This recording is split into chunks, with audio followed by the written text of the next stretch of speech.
오늘 함께 나누실 하나님의 말씀은 창세기 42장 6절부터 9절까지의 말씀입니다. 우리가 함께 한 목소리로 읽겠습니다. 때에 요셉이 나라의 총리로서 그 땅 모든 백성에게 곡식을 팔더니 요셉의 형들이 와서 그 앞에서 땅에 엎드려 절하매 요셉이 보고 형들인 줄을 아나 모르는 체하고 엄한 소리로 그들에게 말하여 이르되 너희가 어디서 왔느냐? 그들이 이르되 곡물을 사려고 가나안에서 왔나이다. 요셉은 그의 형들을 알아보았으나 그들은 요셉을 알아보지 못하더라. 요셉이 그들에게 대하여 꾼 꿈을 생각하고 그들에게 이르되 너희는 정탐꾼들이라 이 나라의 틈을 엿보르고 왔느니라. 아멘.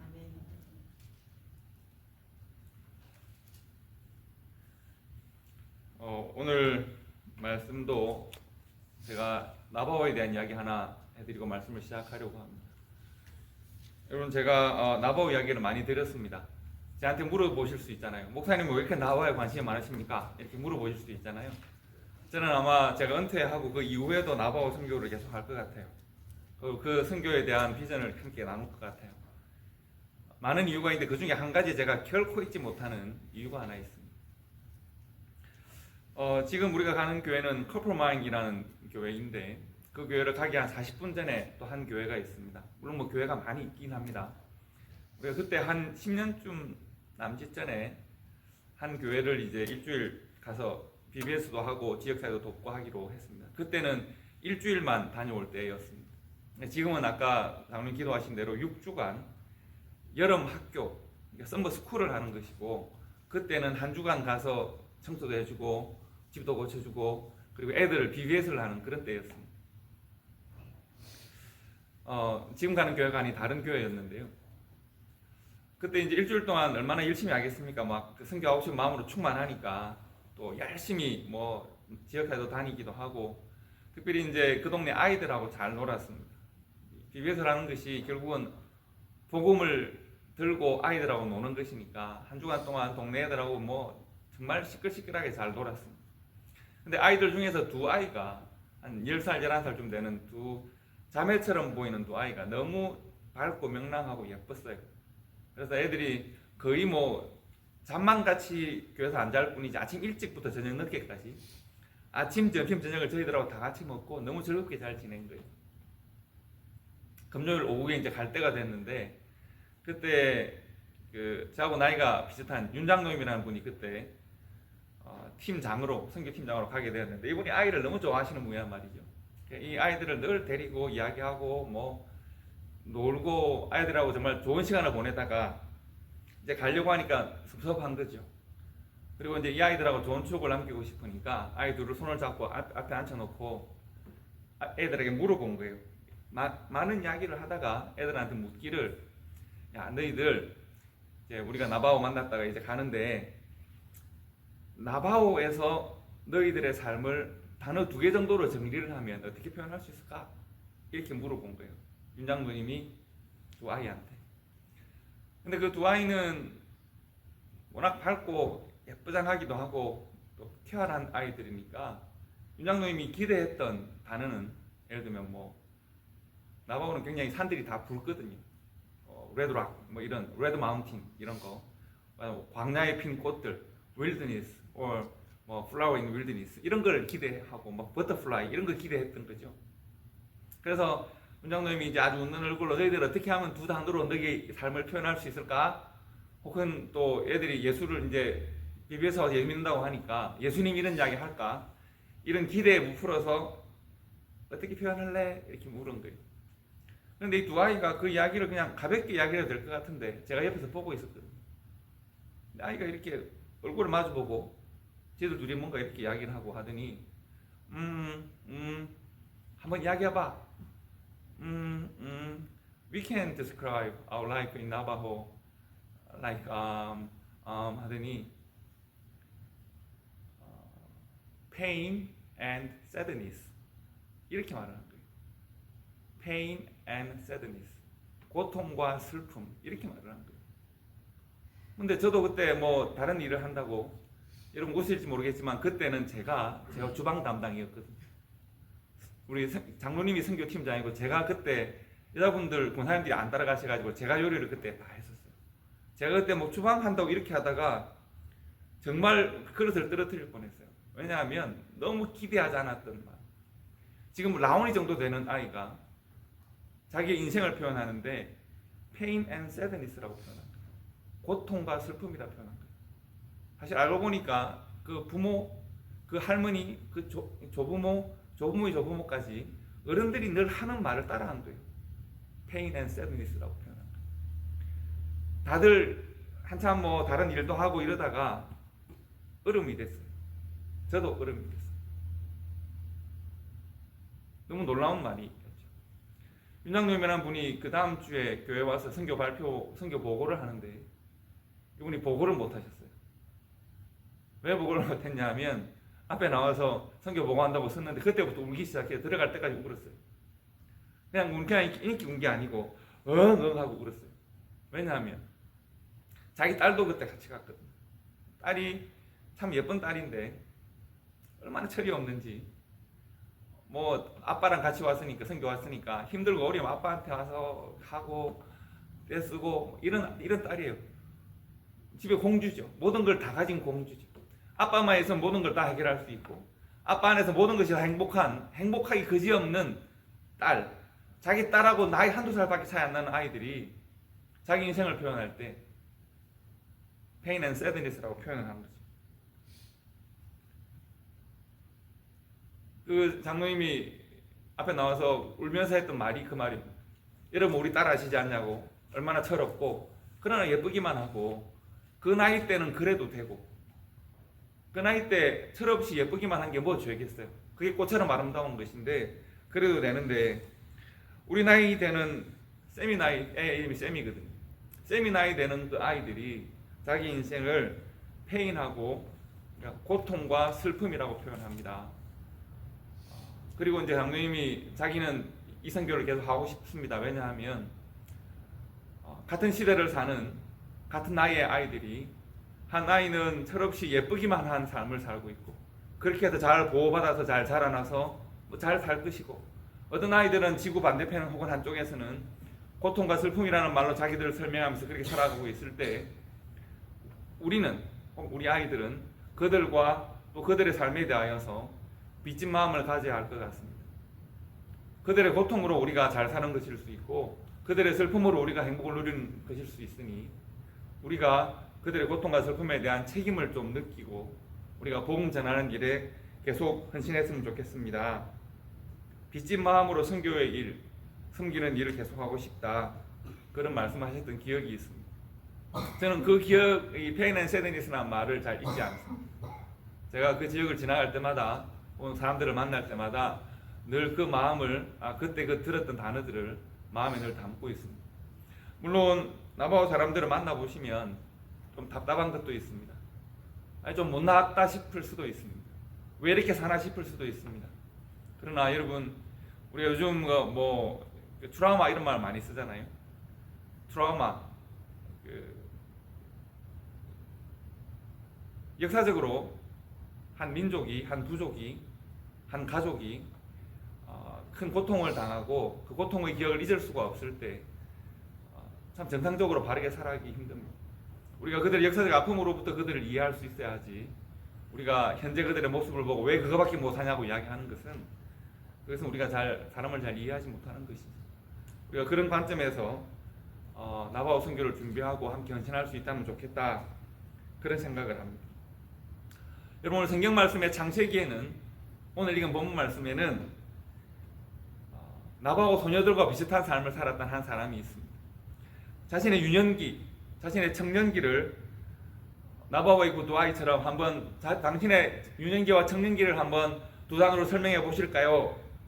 라고 하면 저는 어쩌면 나바오 애들이 했던 말과 같은 말을 할 수 있는 한 청년이 있다고 생각합니다. 어려서부터 어머니를 잃었습니다. 동생을 낳다가 어머니가 죽었습니다. 위로 10명의 형들이 있는데 10명의 형들은 각각 다른 새 어머니가 있습니다. 이게 무슨 말인가? 자신의 아버지는 4아내가 있었습니다. 그리고 자신의 어머니는 두 번째 어머니인데 첫 번째 어머니 레아라고 하는 어머니는 여섯의 아들을 낳았습니다. 딸도 많이 낳았지만 여섯의 아들을 낳았습니다. 실바와 비라라고 하는 세 번째, 네 번째 어머니가 있는데 원래는 여종이었습니다. 실바와 비라는 단과 납달리, 갓과 아셀이라는 각각 아들들을 낳았는데 각각 두 아들들을 낳았습니다. 그리고 자신의 어머니 라헬은 자기 요셉을 낳고 동생 벤야민을 낳았는데 벤야민, 벤은 아들이라는 뜻입니다. 논이라고 하는 말은 슬픔이라는 뜻입니다. 벤야민은 슬픔의 아들, 눈물의 아들이라는 뜻입니다. 왜 그럴까요? 벤야민은 눈물의 아들이라는 뜻인데 왜 그럴까요? 나타가 고통 가운데 어머니가 죽었습니다. 그래서 야곱은 벤야민이라는 마지막 아들을 낳고 이 아들을 눈물의 아들이라고 불렀습니다. 어디 야곱만 눈물을 흘렸을까요? 어려서 어머니를 잃은 요셉은 얼마나 많이 절망과 슬픔 가운데 있었을까요? 특별히 여러분 상상을 한번 해보시죠. 유목을 합니다. 들판에 텐트가 이렇게 저렇게 있고 가운데 우리가 치는 그때 야곱이 쳤던 양들이나 소들이 있을 수도 있고 그렇지 않겠습니까? 그리고 가족들의 텐트가 있습니다. 어머니들이 있습니다. 형들은 저녁 때 밥 먹고 나면 자자 그러면 어디로 갈까요? 어머니의 장막으로 아마 어릴 때 들어갈 겁니다. 요셉은, 벤야민은 돌봐주는 사람이 아버지 밖에는 없습니다. 10명의 형들이 있었지만 형들은 늘 요셉을 시기했습니다. 아버지의 사랑을 요셉이 다 가져간다고 생각했으니까 10명의 형들에게 어릴 때 어린 마음에 이해할 수 없는 질투와 미움의 대상이 되었습니다. 그 결과는 뭡니까? 17세가 되었을 때 요셉을 죽이려고 합니다. 광야에서 형들에게 식사를 가져주러 갔다가 형들에게 죽임을 거의 당했습니다. 깊은 굴에 웅덩이에 그를 빠뜨려 놓고 구해주지 않고 짐승의 밥이 되게 만들려고 했었습니다. 그리고 그 결과 중에 마음이 바뀌어서 애굽의 노예로 팔았습니다. 당시 애굽이라는 나라는 한참 성장을 하고 있는 나라여서 수많은 노동력을 필요로 하고 있었고 주변에 광야에 많은 사람들을 노예로 끊임없이 흡수하고 있는 상황이었습니다. 요셉도 그 중에 한 사람이 되어서 노예로 팔려갑니다. 노예로 팔려가서 원래 성정이 좋고 아름다웠던 모양이죠. 인정을 받는 것 같았으나 그러나 모함을 당하고 죄수가 되어서 감옥에 갇힙니다. 감옥에 갇혀서 하루 지나고 이틀 지나고 3일이 지나고 세월이 지나가는데 여러분 고통 가운데 제일 큰 고통은 뭡니까? 내가 이 고통을 지나면 금방 국방부의 시계는 거꾸로 매더라도 가서 내가 몇 개월이 지나면 제대로 한다라고 하면 기다릴 수 있죠. 그러나 기약이 없는 고통은 참 기다리기 힘든 겁니다. 언제 끝날지 모르는 고통의 시간을 보내야 되는 요셉의 마음은 어땠을까? 하나님, 내 인생은 왜 이렇습니까? 태어나 보니 형들이 10명이나 있고 나의 존재 자체를 미워하고 어머니가 빨리 죽고 눈물의 동생, 눈물의 아들을 동생으로 내가 삼아서 그 동생 내가 바라보고 있는데 형들은 나를 미워하고 이유를 알 수 없는 미움으로 나를 죽이려고 하고 나를 팔아버렸고 모함을 당했고 죄수가 되었고 기약 없는 죄수의 생활을 저 먼 타지에 가서 애굽에서 지금 하고 있습니다. 여러분 이럴 때 만약 여러분이 이런 상황에 있다면 여러분은 이때 뭐라고 하겠습니까? 아마도 당신의 삶을 두 단어로 설명해 보세요. Pain and sadness일 가능성도 많고 그리고 이런 삶을 여러분이 사신다면 여러분은 그때 하나님께 어떻게 기도하겠습니까? 우리는 대부분 이럴 때 하나님께 기도하는 일이 있습니다. 하나님께 외치죠. 우리가 뭐라고 외칩니까? 왜요? 라고 외치죠. 하나님 왜요? 하나님 왜 이렇습니까? 하나님 왜 접니까? 하나님 왜 하나님은 이때 이렇게 저렇게 나타나 주지 않습니까? 하나님 이유를 알려주시고 또 왜 이러한 고통을 당해야 되는 사람이 만약에 있다고 하면 왜 하필이면 전지도 좀 이야기해 주세요. 우리 이런 말을 하지 않습니다. 요셉의 평생에 요셉은 꿈을 꾸기는 하지만 꿈을 보기는 하지만 평생에 하나님께서 그에게 이 질문에 대하여 대답을 해주셨다는 기록이 없습니다. 하나님은 대답하지 않으십니다. 침묵하십니다. 그는 참으로 어려운 삶을 힘든 삶을 계속 살아야 됐습니다. 정말 여러분이 감옥에 가는 상당히 힘드시겠지만 그런 하나님께 아무리 기도해도 응답해 주지 않으시는 그런 상황 속에 있는 그런 요셉에게 심정이 어떠십니까? 생각이 어떠십니까?를 묻는다면 뭐라고 말을 하겠습니까? 요셉은 믿음으로 아주 좋은 말을 할까요? 내가 이렇게 고통을 오랫동안 당하고 있지만 하나님은 선하셔서 하나님의 때에 나를 건지실 것이고 나는 그때까지 믿음으로 인내하겠습니다. 이렇게 말할 수 있을까요? 요셉이 아마도 표면적인 요셉이 늘 평안해 보이고 간수의 사랑을 받고 사람들로부터 인정을 받았다고 했으니까 그랬겠죠. 그러나 우리 지난주 생각하지 않았습니까? 그에게 희망을 붙들 수 있는 기회가 옵니다. 술 맡은 관원, 바로 술 맡은 관원이 들어오고 그가 꿈을 꾸고 요셉이 그의 꿈을 통해서 하나님의 뜻을 발견합니다. 그의 꿈을 통해서 이 사람이 곧 풀려나겠구나 라고 하는 것을 생각합니다. 바로 그런 것을 발견했을 때 요셉이 했던 행동을 통해서 우리는 요셉의 마음을 짐작할 수 있습니다. 요셉이 만약 그 꿈을 해석하고 술 맡은 관원이 곧 풀려나겠구나 라는 것을 보면서 하나님께 와서 하나님, 술 맡은 관원이 꿈을 꿨군요. 그가 곧 출소하겠군요. 복직이 되겠군요. 그것처럼 하나님, 저도 이 감옥에서 나갈 수 있게, 저도 나의 고향으로 돌아갈 수 있게, 아버지의 품으로 돌아갈 수 있게 하나님 나를 도와주세요. 요셉이 만약 이랬다면 요셉은 믿음만으로 사는 사람이죠. 그러나 요셉은 어땠습니까? 요셉은 술 맡은 관원이 곧 출소하고 복직될 것이라는 하나님의 지혜를 그가 느끼고 보고 그 지혜로 그 꿈을 해석해 주었지만 하나님께 기도하는 것이 아니라 술 맡은 관원에게 매달린 것이죠. 그리고 말합니다. 나는 이런 죄를 지은 적이 없습니다. 이것이 술 맡은 관원에게 하는 첫 번째 메시지입니다. 나는 이렇게 고통당할 만한 죄를 지은 적이 없습니다. 두 번째 메시지는 뭡니까? 당신이 풀려나거든 바로에게 이야기해서 나를 좀 구해달라고 합니다. 이것은 요셉의 마음이 잘 드러나 있는 본 마음입니다. 요셉이 믿음이 부족했다라고 우리가 말할 수 있을까요? 그렇지 않습니다. 요셉이 믿음이 부족했다고 어떻게 말하겠습니까? 우리보다 100배 나은 사람일 수 있습니다. 다만 그의 삶에 반복되고 중첩되어지는 pain and sadness의 삶이 그의 마음을 피곤하게 하고 그의 믿음을 닳게 하고 그가 하나님 안에 소망을 발견하기보다 눈에 보이는 어떤 희망을 쥘 수밖에 없도록 그를 영적으로 피곤하게 만든 것이죠.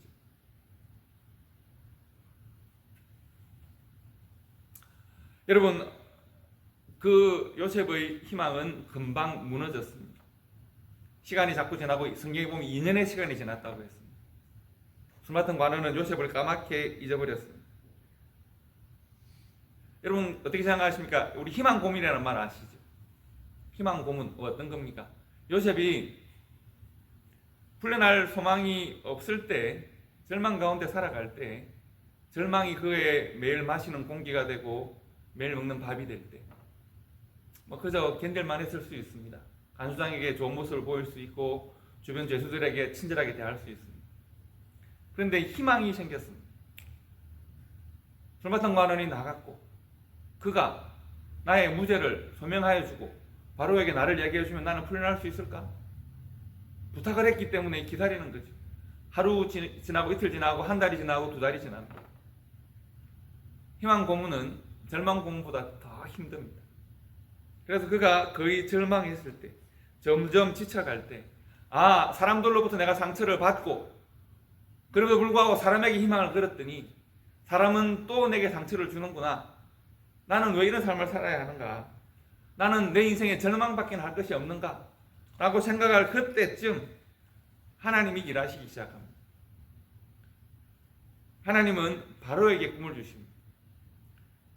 요셉은 생각했던 경로가 있습니다. 내가 술 맡은 관원에게 말을 하면 술 맡은 관원이 바로에게 말을 하고 바로가 다시 관원들에게 이야기를 해서 그들이 나를 풀어주면 내가 해방되겠지. 이게 요셉이 생각했던 그림입니다. 하나님께서는 그렇게 일하지 않으셨습니다. 왜냐하면 내가 술 맡은 관원에게 말을 했던 그 관원이 잊어버리니까 경로가 처음부터 엉뚱한 길로 간 거지. 요셉이 생각했던 내비게이션이 길을 잃은 것이지. 그러나 하나님의 경로는 그렇지 않았습니다. 하나님은 술 맡은 관원이 별로 중요하지 않으십니다. 하나님은 누구로부터 일하기 시작하십니까? 바로에게 꿈을 주십니다. 바로가 그 꿈을 보고 잊을 수 없고 그리고 두려워하기 시작합니다. 바로가 두려워합니다. 하나님께서 그에게 꿈을 주셨기 때문에 하나님을 통하여 본 그 꿈을 두려워하고 이제 바로가 요셉을 찾기 시작합니다. 요셉이 생각했던 술 맡은 관원과 관원을 통해서가 아니라 하나님께서 바로에게 직접 역사하시니 바로가 요셉을 찾기 시작합니다. 누가 꿈을 해석해 줄 것인가? 요셉이 바로에게 손을 내민 것이 아니라 하나님께서 바로를 통하여 요셉에게 손을 내밀어 주신 겁니다. 그리고 요셉은 그 꿈을 해석했고 애굽의 총리가 되어서 나라를 함께 다스리게 됩니다. 이것이 요셉의 이야기입니다. 여러분, 제가 이쯤 돼서 성경 퀴즈를 하나 내겠습니다. 요셉의 삶에서 꿈 이야기는 몇 번 등장할까요? 2번. 몇 번 등장할까요? 3번. 맨 첫 번째는 언제일까요? 예? 맨 첫 번째는 어릴 때. 몇 살인지는 모르겠는데 어릴 때 꿈을 꿨어요. 어떤 꿈을 꿨어요? 맞아요. 볏집단들이 10개의 볏집단이 11개의 볏집단이 요셉의 볏집단에게 절하는 꿈을 꿨어요. 또 어떤 꿈을 꿨어요? 같은 꿈을 또 꿨는데 해와 달과 11개의 별들이 요셉에게 또 절을 한단 말이죠. 그러니까 요셉이 절을 받는 꿈이에요. 결과는 뭐였을까요? 형님들이 그냥 요셉을 그냥 미워하기를, 우리가 너한테 절한단 말이야. 요셉은 그 꿈을 꾸고 난 다음 순진하게 말을 했더니 워낙 형님들이 나를 뭐라 그러고 야곱도 철없는 놈 뭐라 그러고 하니까 그 꿈을 마음에 담아두기만 해야 되는 거죠. 그 꿈을 잊은 거죠. 두 번째는 요셉의 삶에 어떤 꿈이 있습니까? 술 맡은 관원과 떡 맡은 관원의 꿈입니다. 한 사람은 죽임을 당하고 한 사람은 구원을 받습니다. 그 꿈을 꾸었습니다. 그 꿈을 통해서 희망을 발견했으나 희망이 짓밟혔습니다. 세 번째 꿈은 요셉의 삶에서 뭡니까? 바로의 꿈입니다. 하나님께서 역사하시는 꿈입니다. 바로의 꿈을 통해서 요셉이 하나님의 손길을 느끼게 됩니다. 이 세 꿈 중에서 여러분 제일 중요한 꿈은 어떤 꿈일까요? 다 꿈이 다 중요하겠지만 하나님 역사하시는 꿈이겠지만 제일 중요한 꿈은 어떤 꿈일까요? 요셉이 제일 먼저 꾼 꿈, 자신에 대한 꿈입니다. 두 번째, 세 번째 꿈은 다른 사람들이 꾼 꿈입니다. 다른 사람들이 꿈을 꾸고 요셉이 그 꿈을 해석했습니다. 하나님이 주시는 지혜를 통하여 그 꿈을 해석했습니다. 요셉은 다른 사람의 꿈을 들으면 그 꿈을 알겠습니다. 어떤 뜻인지 알겠단 말이에요. 하나님이 지혜를 주시니까요. 다른 사람의 꿈은. 근데 요셉은 정작 자신의 꿈은 그 의미를 알았을까요? 자신의 꿈을 해석해 주는 분이 없어요. 아무도 내 꿈을 해석하도록 도와주지 않아요. 요셉은 그 꿈을 어릴 때 꾸었고 그 꿈의 의미가 뭐지? 형들이 왜 내게, 아버지가 왜 내게 절하는 꿈이 뭐지? 라고 하는 꿈을 꾸었으나 해석해 주지 않으니까 알 수 없었습니다.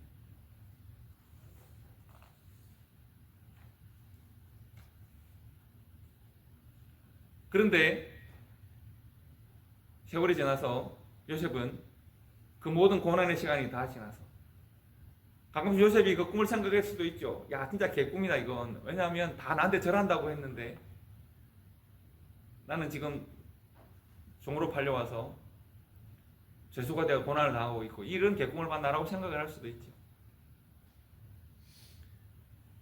그런데 도저히 해석할 수 없던 그 꿈을, 마음속에 깊이 묻어두었던 그 꿈을 오늘 본문에서 요셉이 다시 기억합니다. 이전에는 요셉이 그 꿈을 기억했다는 표현은 없습니다. 자신의 꿈을 어릴 때 꾸었던 그 꿈은 마음에 묻혀 있습니다. 그런데 그 꿈이 하나님의 역사하심과 하나님의 손 위에서 꿈이 해석이 되기 시작합니다. 꿈이 어떻게 해석되었을까요? 하나님께서 그 장면으로 보여주십니다. 요셉은 애굽의 총리가 되었고 애굽에서 유례가 없었던, 지금도 기록에 남아있는 큰 풍년과 큰 흉년을 맞이하게 되었고, 근동지방에 왔던 큰 대흉년 가운데 그 흉년을 잘 요셉의 지혜를 통하여 잘 준비했던 그 애국만이 강대국이 되어서 수많은 광야의 종족들이 그야말로 뭐 진공청소기로 빨려오듯이 빨려 들어와서 애굽의 노예가 되기 시작합니다. 애굽에 복속됩니다. 그러는 중에 야곱의 부족도 함께 들어오게 되는 겁니다. 광야 유목을 하던 야곱의 부족이 요셉을 미워했고 죽이고자 했고 종으로 팔아넘겼던 요셉의 삶을 페인 앤 새드니스의 삶으로 만들었던 형님들이 양식을 얻기 위해서 요셉 앞에 왔습니다. 그들은 지금 감히 호해도 들지 못합니다. 요셉의 얼굴을 바라볼 수도 없습니다. 그래서 요셉을 알아볼 수가 없습니다. 그들이 엎드려서 양식을 구하는 그 상황. 요셉은 형님들을 알아차렸는데 형님들은 요셉을 알지 못하는 그 상황.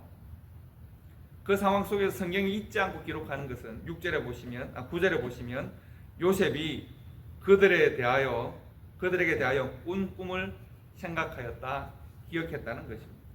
여러분, 이 42장 9절 말씀이 요셉은 창세기 37장부터 50장까지 굉장히 길게, 아브라함보다 더 길게 요셉이 설명되거든요. 여러분, 아브라함보다 요셉의 삶이 더 길게 설명이 돼요. 그런데 그 요셉의 삶의 기록의 제일 중요한 변곡점은 언젠가 하면 42장 9절입니다.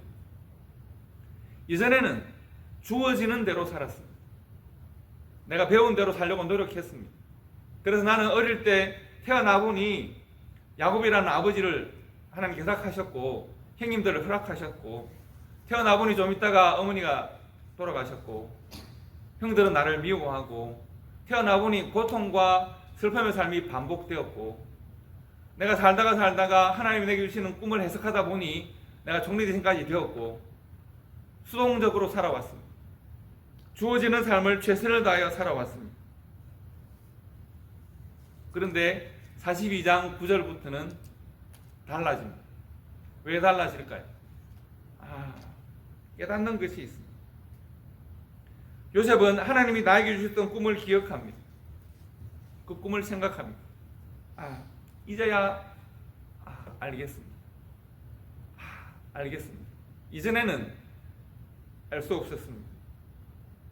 하나님 주신 꿈을 깨닫고 기억하기 전에는 세상은 나에게 계속적인 페인과 새드니스를 주고 하나님은 침묵하는 것 같았습니다. 하나님 왜 이러십니까? 내가 내 아버지, 내 조상으로부터 배운 하나님은 나와 함께 하시고 나에 대하여 역사하시고 나를 인도하시고, 하나님께서 우리 조상 아브라함을 갈대우르에서 불러내시고 가나안으로 인도하셨을 때 함께 하겠다고 약속하시고 복의 근원이 되겠다고 약속하셨는데, 뭔 복의 근원의 삶이 이렇습니까? 하나님은 도대체 나의 슬픔과 눈물을 알고 계십니까? 하나님 나의 기도를 듣고 계십니까? 하나님 나의 눈물과 고통의 호소를 귀에 기울여 주십니까? 그는 믿음으로 살고자 노력했지만 마음 한편에는 또 고민하고 번민하고 절망하고 분노했던 삶이 있었습니다. 그러나 어떻게 내가 살아내다 보니 종리생까지 되어서 이제 이 일을 열심히 하고 있는데, 이 일의 과정을 경험은 하였지만 이해할 수는 없었습니다. 그런데 드디어 내가 어릴 때 하나님이 꿈을 통하여 허락하여 주신 바로 그 장면이 지금 내 앞에 펼쳐졌을 때, 하나님이 내 어린 나이 하나님의 뜻과 생각을 알 수 없는 그 나이에 나에게 꿈을 통하여 보여주시고, 아버지가 나에게 뭐라 그러고 형들이 워낙 나를 비판하고 막 미워하고 하니까, 이런 보통 꿈은 우리가 꾸고 잊어버리잖아요. 근데 하도 욕을 많이 들으면 꾸며가지고 잊을 수가 없는 거지. 그렇지 않겠습니까? 뭐 형님들이 하도 내가 나한테 저러 한단 말이냐고, 그냥 형 꿈이라고 하니 꿈꾼 거죠. 그따구 소리를 왜 하냐고 아마 얼마나 많이 들었을까요? 그러다 보니 잊을 수가 없는 거죠. 그러나 마음속에 묻어두었던, 내가 그 꿈을 끊기만 하면 늘 비난만 받았고 미움만 받았던 그 꿈을, 그래서 잊을 수 없던 그 꿈을, 그 장면을 지금 내가 눈으로 보고 있는 것이죠. 그렇구나. 하나님은 한 번도 나를 떠나신 적이 없고, 하나님은 어릴 때 내게 보여주신 그 꿈을 지금까지 이루고 계시는 분이시구나. 나에게 꿈을 주시고 다른 사람들의 꿈이 나를 도와서 이 자리에 이르게 하시고 그리고 하나님 나에게 주신 그 꿈 그대로를 이루어내시는 분이시구나. 어느 날 하나님의 날이 되고 하나님의 뜻이 임할 때 하나님은 그 꿈의 삶을 내게 살게 하시고 그 꿈이 이루어지게 하시고 나로 하여금 그 꿈을 기억하게 하시고 하나님의 섭리를 깨닫게 하시는구나. 요셉이 자신의 삶에 흘렸던 모든 눈물과 느꼈던 모든 고통을 감사로 바꿀 수 있는 바로 그 순간이 요셉이 지금 눈앞에 펼쳐진 이 현실 속에서 하나님께서 나에게 주셨던 그 꿈을 기억하는 바로 그 시간입니다. 그래서 요셉의 삶의 중요한 변곡점이 되는 것입니다. 여러분, 요셉이 이 꿈을 깨닫지 못했다면, 요셉이 이 꿈을 기억하지 않았다면, 요셉이 어릴 적 꾸었던 그 꿈이 없었다면 창세기 37장부터 50장까지 14장에 걸친 하나님의 창조의 사역을 설명하는 그 정말 중요한 성경에서 14장에 걸친 한 사람의 삶에 대한 조명, 요셉이라는 한 사람의 삶에 대한 이 조명은 한 사람의 성공담에 불과합니다. 내가 광야에서 유목하는 한 조그만 부족의 11번째 아들로 태어나서 죽을 뻔하고 종으로 팔려가고 죄수로 살다가 총리가 되었네. 애굽의 1인 지하 만인 지상의 바로 외에는 나를 다스릴 사람이 없는 총리가 되었네 라고 하는 성공담에 불과합니다. 성경은 성공담의 이야기가 아닙니다.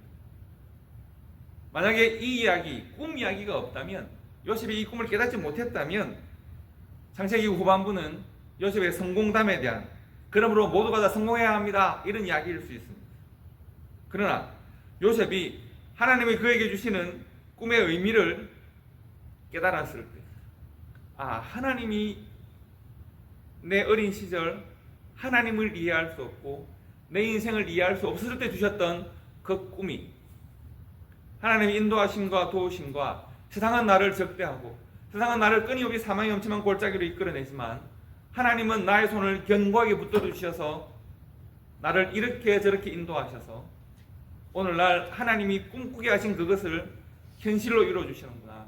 그러므로 내 삶은 하나님과 함께하는 삶이요, 내가 혼자 걷지 않았던 삶이요, 정녕 하나님과 함께 붙들어 주셨던 삶이요, 하나님과 동행하는 매 순간이었구나 하는 것을 확인할 수 있었기 때문에, 그러므로 창세기 37장부터 50장까지는 요셉의 성공담이 아니라 하나님의 역사하신 기록, 하나님이 한 사람에 대해 역사하신 기록, 주인공이 요셉이 아니라 하나님이 되는 겁니다. 하나님이 요셉의 삶에 대하여 주인공이 되시는 겁니다. 하나님이 그에게 꿈을 주시고 하나님이 그에게 그 꿈을 이루게 하셨습니다. 그러므로 요셉은 그 이후에 형님들을 용서할 수 있습니다. 여러분, 창세기 50장 마지막에 보면 정말 제가 성경에서 제일 좋아하는, 그래서 제가 어딜 가면 늘 하는 말씀이 있습니다. 형님들이 아버지 야곱이 죽고 난 다음 마음껏 비겁해집니다. 어떤 비겁일까요? 비겁하지 않은 사람은 잘못했을 때 용서를 진심으로 구할 수 있습니다. 요셉 형들이 정말 잘못했다고 하면 언제 용서를 구해야 돼요? 일찍 용서를 구해야 되죠. 진심으로 용서해달라고 말을 해야 되죠. 잘못했다고. 그러나 형들은 그렇게 하지 않습니다. 그런데 야곱이 죽습니다. 창세기 50장에 야곱이 죽자 형님들이 비로소 겁이 나기 시작합니다. 야곱이 살아있을 때는 요셉이 우리를 어쩌지 못하겠지. 그런데 아버지 야곱이 죽으니까 요셉이 우리를 마음껏, 우리가 옛날에 했던 일이 있으니까 처리할 수 있겠지. 그때 비로소 형들이 요셉에게 와서 엎드립니다. 용서해달라고 말합니다. 어떻게 보면 요셉 입장에서 형님들, 이전에 형님들이 나를 그렇게 미워하고 나를 죽이려고 하고 나를 노예로 팔았죠. 그러면 좀 진작 와서 사과를 하든가, 지금 이게 뭡니까? 라고 질타할 수도 있고, 진정한 사과가 아니므로 복수하겠습니다 할 수도 있겠죠. 그러나 요셉은 바로 이 사건, 내 삶이 이러한 과정 가운데 있었던 것은 하나님의 섭리 가운데 있었다는 것을 요셉이 깨닫고, 세상이 아무리 나를 사망의 엄청난 골짜기로 밀어넣으려고 해도 하나님은 단 한 번도 그들에 대하여 패하신 적이 없음을, 하나님의 뜻을 물리신 적이 없음을 확인할 수 있었기 때문에 요셉이 형님들에게 이렇게 말합니다. 형님들 두려워하거나 놀라지 마십시오. 만약 형님들에게 복수해야 된다면 그것은 나의 몫이 아니라 하나님의 몫입니다. 혹 형님들이 잘못했다라고 하면 하나님께서 책망하실 수 있겠으나 그것은 내가 할 일은 아닙니다. 다만 나는 내가 할 일을 하겠습니다. 내가 할 일은 뭔가 하면 형님들을 잘 섬기는 것이고 형님들의 가족을 돌보는 일입니다. 이렇게 말을 합니다. 제가 창세기 50장 말씀을 읽어드리면 이렇습니다. 요셉이 그들에게 이르되 두려워하지 마소서 내가 하나님을 대신하리이까 당신들은 나를 헤아려 하였으나 하나님은 그것을 선으로 바꾸사 오늘과 같이 많은 백성의 생명을 구원하게 하시리 하셨나니 당신들은 두려워하지 마소서 내가 당신들과 당신들의 자녀를 기르리이다 하고 그들을 간곡한 말로 위로하였더라. 요셉이 이러한 고백을 역사 앞에서 하나님 앞에서 형들 앞에서 할 수 있었던 것은 꿈을 기억하고 깨달았기 때문입니다. 하나님께서 내 삶의 역사하심을 그가 기억하고 깨달았기 때문입니다. 사람이 내 삶을 흔들지 못합니다. 사람이 내 삶을 좌우하지 못합니다. 내가 그들에게 내 삶을 허락해 주지 않는 한 사람은 우리의 삶을 흔들지 못합니다. 환경은 우리의 삶을 흔들지 못합니다. 하나님이 우리와 함께 하십니다. 하나님께서 나에게 꿈을 주셨고 그 꿈을 이루어 주셨구나. 요셉이 그것을 깨닫고 역사 앞에서 형님들 앞에서 교회와 성도들 앞에서 그리고 하나님 앞에서 이 믿음 이 신앙을 고백하는 것입니다. 당신들은 나를 헤아려 하였으나 세상은 나를 헤아려 하였으나 하나님은 내 인생의 주인 되시기 때문에 그 모든 것을 선으로 바꾸셔서 오늘과 같이 많은 백성의 생명을 구원하는 일을 내게 시키셨습니다. 내 인생의 가치는 형님들의 악함에 있는 것이 아니라 하나님의 선하심에 있고 내 인생의 목표는 당신들에게 복수하는 데 있는 것이 아니라 이제 그것은 아무것도 아닙니다. 내 인생의 목표는 하나님의 뜻을 세상 가운데 전하는 데 있습니다. 하나님의 구원을 선포하는 데 있습니다. 라고 말하는 것입니다. 성도 여러분, 하나님은 꿈을 주시는 분입니다. 하나님은 우리의 삶에 귀한 가치와 계획을 주시는 분입니다. 그리고 믿음으로 그 꿈과 하나님의 섭리에 대하여 순종하는 교회와 성도에 대하여 그 꿈을 이루어 가시는 분입니다. 하나님은 자신이 교회와 성도에 허락하신 그 거룩한 아름다운 꿈에 대하여 진실되고 성실하게 그 꿈을 이루어 나가십니다. 때로 그 꿈을 우리가 이해할 수 없고 그 꿈이 진행되는 과정에 만나는 고통들을 우리가 이해할 수 없고 때로 그 과정이 험하고 힘들 때 우리가 참 이해할 수 없다, 힘들다라고 느끼고 생각한다고 하더라도 우리가 집중해야 하는 것은 환경의 어려움이나 상황의 어려움이 아니라 하나님이 우리에게 주신 그 꿈입니다. 하나님이 우리에게 주신 그 소명입니다. 하나님의 뜻입니다. 하나님의 말씀입니다. 성도에게 꿈을 주시고 그 꿈을 이루어 나가시는 하나님, 교회에 귀한 사명을 주시고 비전을 주시고 그 비전을 이루어 나가시는 그 하나님, 그 하나님이 우리에게 주신 그것을 우리가 기억하면서 마음에 담으면서 때로 이해할 수 없을 때 믿음으로 넘어서고 때로 힘든 일들이 다가올 때 하나님을 신뢰함으로 그것을 넘어서며 나아가게 될 때 하나님께서 하나님의 때에 풍성한 은혜 가운데 하나님의 뜻을 이루실 줄을 우리가 믿는 것입니다. 그 믿음으로 꿈을 이루신 하나님 앞에 믿음으로 순종하고 우리의 삶을 헌신할 수 있는 우리 초대교회와 성도들 되시기를 주님의 이름으로 축복합니다. 기도하겠습니다.